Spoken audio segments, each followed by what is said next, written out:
Hey, it's Trent Bradshaw, Bradshaw Financial Planning and Mind Your Money. Coming to you today, we're going to talk about charitable giving.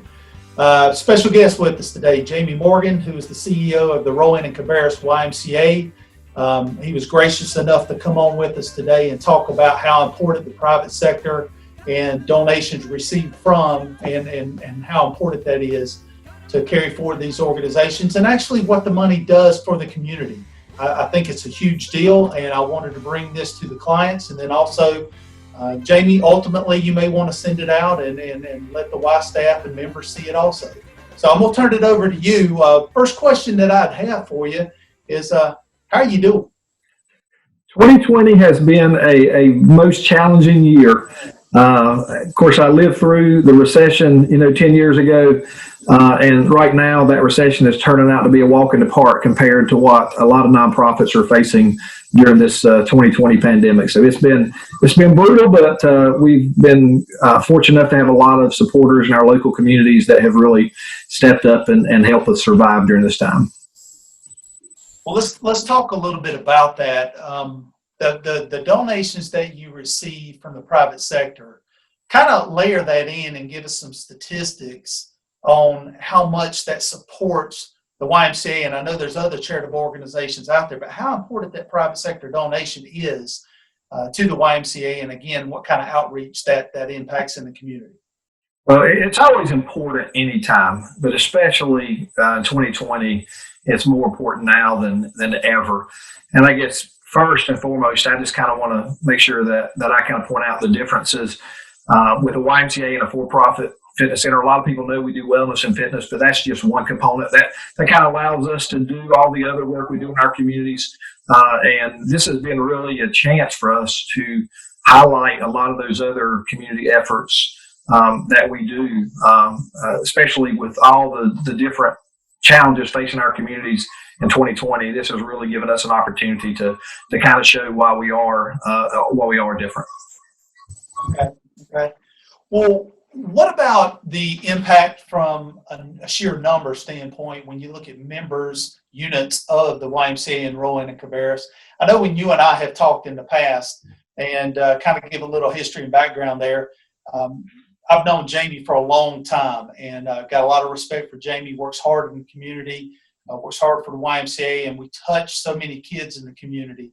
The number that we're reaching in our areas, in our two counties, kind of describe that a little bit. What are we looking at as far as just sheer size of number of members and units, and then statistically, how much of the private funding are you utilizing towards, say, scholarships to assist those individuals? Sure, and some of that information I don't have right here in front of me, so I'm pulling those just kind of off the top of my head. But when we merged the Rowan-Cabarrus YMCA's in January 1 of this year, we went from 3 branches to 6. So our operating budget hovers around $12 million in a normal time frame. With this COVID going on, we're currently about 50% of the members that we had prior to this. So quick math on that, we're literally probably right off the bat, $3 or $4 million less than we were before all this started. So we've been fortunate enough to get several donations during this time that has really allowed us to move forward. We did receive some PPP funding early in the year that allowed us to really survive. But again, we've had several of our foundations and private donors that have really stepped up and made a difference. And what it's allowed us to do is deliver meals to shut-in seniors, to mow people's grass, to go to the grocery store. And when we couldn't really do anything else because we were all closed and shut in, then literally that's where the YMCA stepped up and really tried to show why we are different than just a private fitness center. And so those donations have allowed us to do that. It allowed us to keep, people working collectively. We employ over 650 people. And so that has allowed us to keep, at least a big number of those folks continue to work and thrive in our communities. And then one of the statistics you shared with me prior to was really the number of scholarships that are provided in assistance to allow children to have a safe place to go through the YMCA. And I know that, and I may be wrong, but the percentage that I think you had discussed with me was between 50 and 60%. Is it still that high? Has it gotten larger this year, I would imagine, with what's going on? Kind of describe that. Sure, and it varies by branch. We've got 6 branches, and even though we're only in 2 counties, each of those branches are different depending on the community they serve. But the YMCA has a policy that we never turn anyone away for the inability to pay. And we're only able to do that through our financial assistance scholarship program. And that can be folks that just need memberships. It can be a single parent mom that has 3 kids in the school system that can't afford after school care, or this virtual school Y Academy that we're in the middle of right now. So when those families can't afford that, that's where the financial assistance kicks in. And again, we have some folks that are on nearly full scholarships. We have some that they're on a sliding scale that might receive half. But that number, again, I don't have it again the number off the top of my head, but I would definitely say that number is well over $1 million in financial assistance between those 6 branches that we provide our communities year in, year out. And it definitely, we've seen the need for that go up as folks are really limited in their employment. If you were to look at the overall just general public, with COVID-19 and what we've had this year and the struggles that we've gone through, everybody's gone through in their organizations, how can they contribute to the YMCA? How can they help out? Not only monetarily, but just volunteering. Is it possible? It is possible, and we have volunteers and donors that contribute in a number of ways. A lot of folks give of their time and energy in addition to their financial resources. We have some folks that serve on our branch boards of managers, our board of directors. This coming Thanksgiving, on Tuesday before Thanksgiving, we literally are going to go out and provide boxed lunches to folks that really are in need of a hot meal. So we're going to have volunteers and staff out delivering those lunches, during Thanksgiving. Again, I mentioned some of the other things during the early part of this COVID. I think we made over 20,000 calls to seniors just to say, hey, how are you holding up during this? Do you need anything? And again, we had staff and volunteers that really were going out, doing a lot of our mission work in our communities.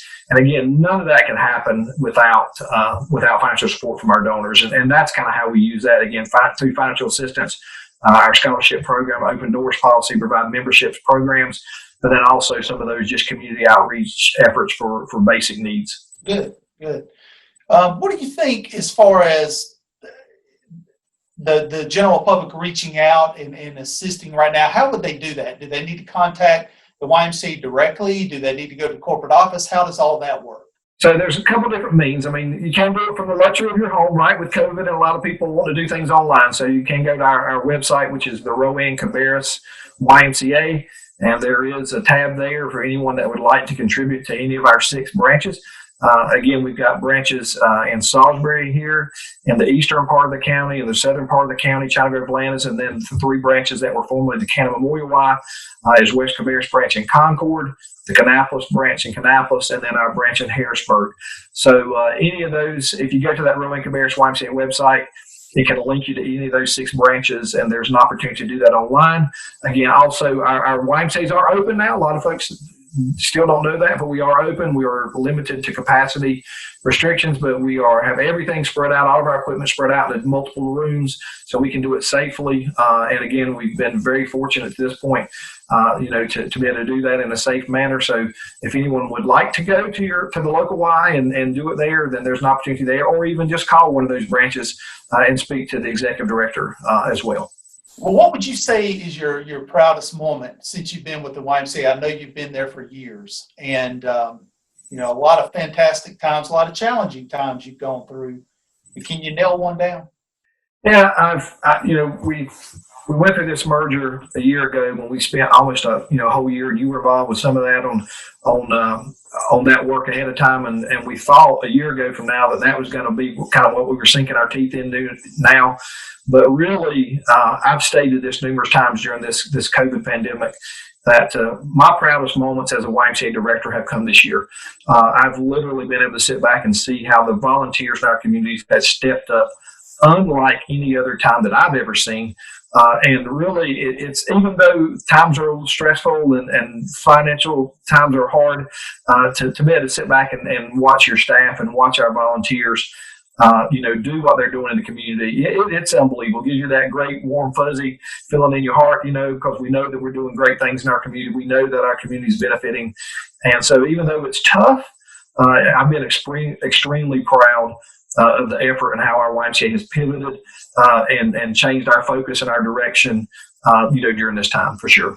One thing I'll kind of spin away and kind of talk about from a donation standpoint, one thing that we've been able to do, not only myself, but some others that we work with in the financial firm here, we talked about utilizing some qualified charitable distributions. Obviously, individuals that are 70 and a half or older can contribute up to $100,000 to a charity, and it not sweep over and touch the tax return, which is a huge benefit. It could impact your Social Security in some ways from a taxation standpoint, but that's an opportunity that a lot of people have out there. And if you have qualified funds, they can actually send that directly to your organization and avoid taxes on there. So it's just another way to benefit a great organization like yours. And of course, any charity you can use this strategy on, but it's definitely something I wanted to mention to get that word out to individuals that may have an interest. Yeah, and it is important, and to realize, obviously, we're a 501c3 charitable organization. There are a lot of great nonprofits out there doing great work, and so we just encourage folks to be generous and realize during this time that there's a lot of nonprofits that are probably not going to survive during this. So if the opportunity is there and it makes sense, especially from a tax advantage standpoint, then we would love for you to consider the YMCA. One thing else I'll just throw out there while we're talking is, a lot of folks, when they start planning their estates, a lot of folks immediately think of their university or their college, or they think of their church.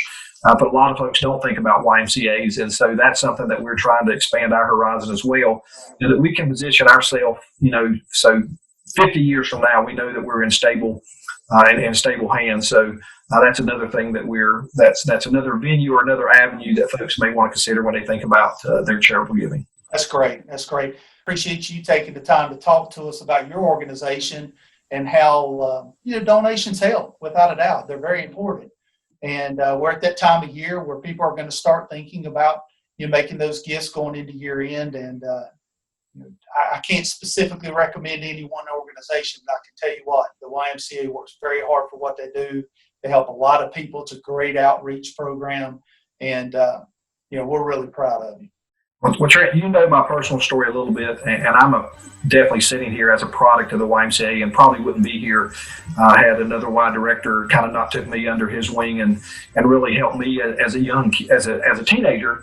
And so we have that opportunity to make a difference in people's lives one at a time. Sometimes it's kids, sometimes it's seniors, sometimes it's that single parent mom that I mentioned earlier. But I'm really, really proud of the work that YMCA is doing in our communities, and I know there's a lot of great things. So we just appreciate you and your support, what you meant to our organization over the years, and an opportunity to sit and talk to you about that. I appreciate it greatly. I appreciate the kind words, and again, I appreciate your time. And definitely look at the YMCA as one of those organizations that everybody can support. I'm telling you, I've been there for years. The outreach is incredible.